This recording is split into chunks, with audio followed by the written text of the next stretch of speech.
menindaklanjuti hasil pansus yang disampaikan dalam rapat paripurna hari ini, maka kami akan segera mengambil beberapa langkah. Yang pertama, melakukan penataan perizinan terhadap pertambangan.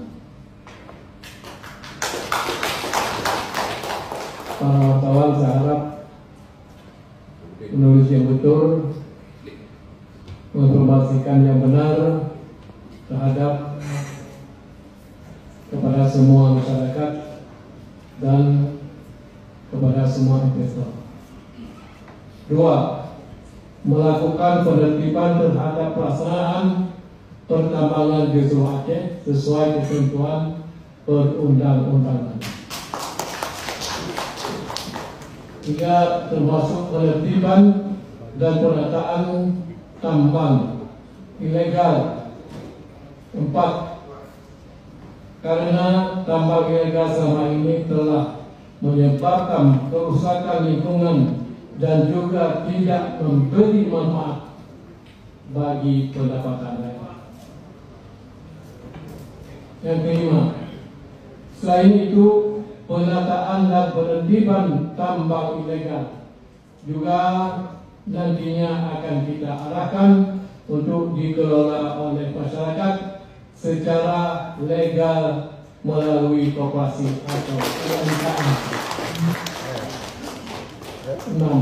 Insya Allah dalam beberapa hari ini saya akan mengeluarkan instruksi gubernur kepada Bupati Wali Kota dan SKPA terkait untuk melakukan penataan dan penertiban tersebut.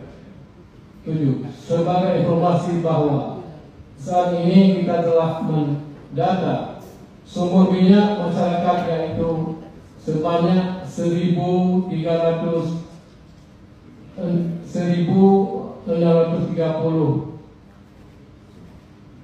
sumur yang ada di 4 kabupaten kota, yaitu Aceh Tengah, Aceh Timur, Aceh Barat, dan Biren. Terhadap semua sumur ini, Pemerintah Aceh bersama pemerintah kabupaten sedang melakukan upaya percepatan legalitas agar dapat dikelola secara rasmi oleh pemerintah kabupaten bersama masyarakat. Demikian.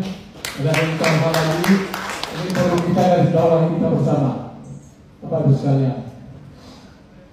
Khususnya kepada tambak emas yang sekarang ilegal dengan ada eskavator torpedo wilayah hutan.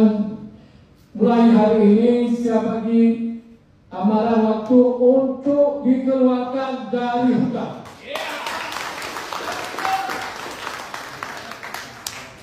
2 minggu dari sekarang, semua eskavator keluar dari hutan Aceh. Oke? Dan jika tidak, selepas 2 minggu kami akan evaluasi dan kami akan periksa kalau tidak ada ketentuan yang akan kita berikan. Untuk aku pikul, saya tegaskan. Saya mohon jamanan dari Bupati Kota Aceh hari kemarin. Bapak Ibu sekalian, wartawan tulis yuk, baik kita apa? Jadi saya ya amalan kita pada hari ini adalah saya mengerti dan mampu karena ini untuk